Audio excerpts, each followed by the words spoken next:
दोस्तों, आज हम आपको कहानी बताने जा रहे हैं। उसे सुनकर आपके पैरों तले जमीन खिसक जाएगी। ये कहानी एक हॉन्टेड हॉस्पिटल की है। आप सोच भी नहीं सकते कि इस हॉस्पिटल में मरीज के साथ कैसा बर्ताव हो सकता है। ये कहानी दिल्ली के ही एक जीडी हॉस्पिटल की है। ये बात है 9 अप्रैल 2020 की।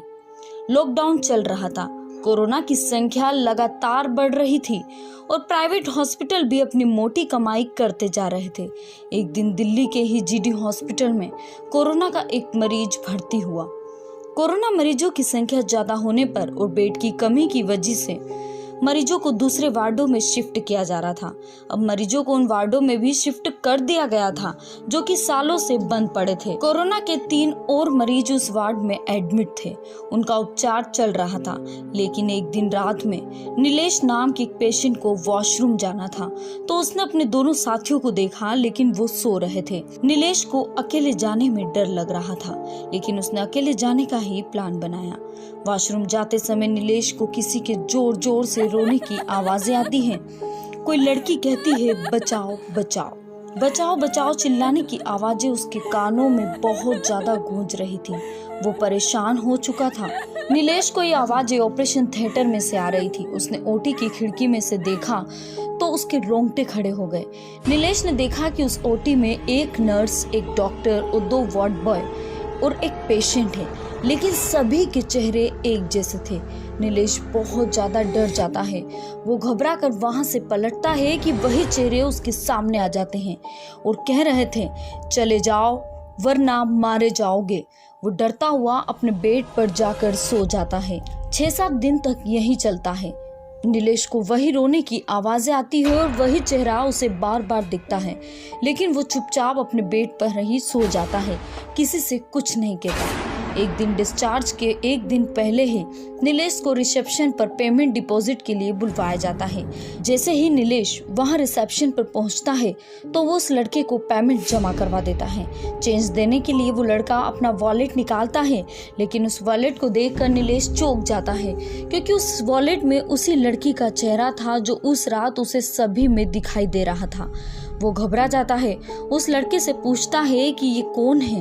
वो कहता है, ये मेरी मंगेतर है जो अब इस दुनिया में नहीं रही। ये सुनकर नीलेश के तो होश ही उड़ जाते हैं। वो उस लड़के को उस रात की पूरी कहानी बताता है। वो लड़का कहता है, आज मैं मुंह पर मास्क बांधकर तुम्हारे पास उसी बेड के पास में सोऊंगा। अब रात हो चुकी थी। उसी दिन वो लड़का नीलेश के पास वाले बेड पर सो जाता है।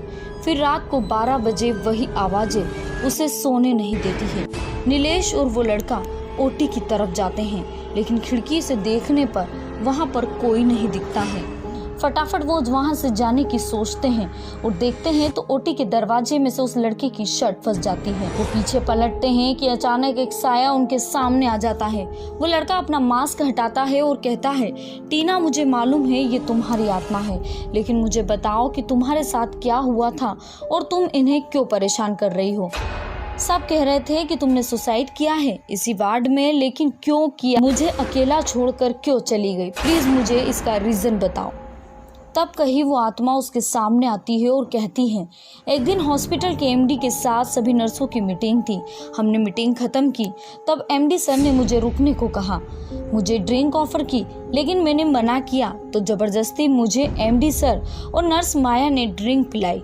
बहुत ज़्यादा ड्रिंक की वजह से मैं बेसुध हो गई थी। एमडी सर ने उस रात मेरे साथ गलत हरकत की और दोनों ने मेरी तबीयत खराब होने का कहकर मुझे ओटी में ले गए और मेरे शरीर को चकनाचूर कर सारे इम्पोर्टेंट पार्ट निकाल दिए गए। मेरी किडनी और हार्ट ये भी निकाल दिए गए और मुझे इसी वार्ड में फांसी के फंदे पर चढ़ाकर यह कह दिया गया कि मैंने सुसाइड किया है। तब जाकर उस लड़के ने टीना से कहा कि मैं तुम्हारे कातिलों को सजा दिलवाऊंगा, लेकिन तुम नीलेश जी को क्यों परेशान कर रही हो। तब टीना ने कहा कि मेरी किडनी और हार्ट इन्हीं के अंदर लगे हैं, इनका इसी हॉस्पिटल में ऑपरेशन हुआ था। तब वो लड़का कहता है कि टीना, मैं तुम्हारे कातिलों को सजा दिलवाऊंगा।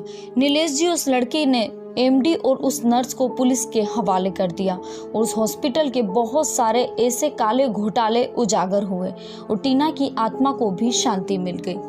रोजाना दिल दहला देने वाली घटनाओं को देखने के लिए हमारे चैनल को अभी सब्सक्राइब कीजिए।